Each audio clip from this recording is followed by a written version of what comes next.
Folks, I've showed you how to make wine at home. In this video, I'm going to show you how to make something similar. William showed me how to make this.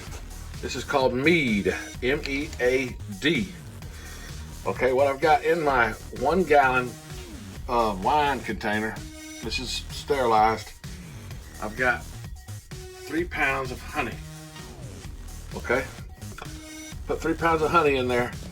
Then you fill the rest of it up about to here with warm water. Warm water will help the honey dissolve. You need to dissolve that honey into warm water.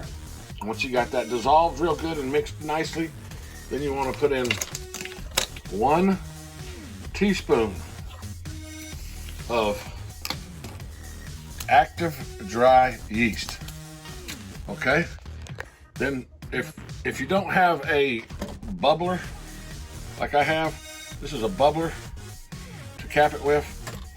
You can just put your cap on and leave it loose so the pressure that accumulates in there can release. You don't want it to blow up because it's going to create pressure as the yeast does its trick.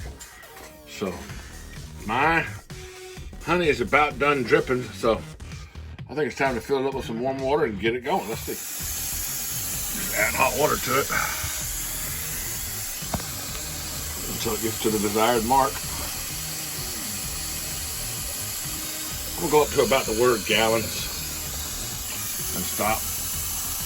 Right, folks, this takes a lot of mixing. I mean, a lot of mixing to get that all that honey dissolved into that water. Quite a bit. You want to mix it until you don't see a difference in color at the bottom. Now, as time goes by, it's going to want to separate, and that honey's going to want to go back to the bottom. So you need to come and shake this up. Shake it up real good every day for about 3-4 days. All right. Once you get it good and dissolved to where the honey is mixed with the water real well, then go ahead and put in your yeast. Throw it in a dark spot. Put in a dark closet where it's about 70 degrees. 75, 70 degrees, something like that. Let it sit for about a month and then drink it.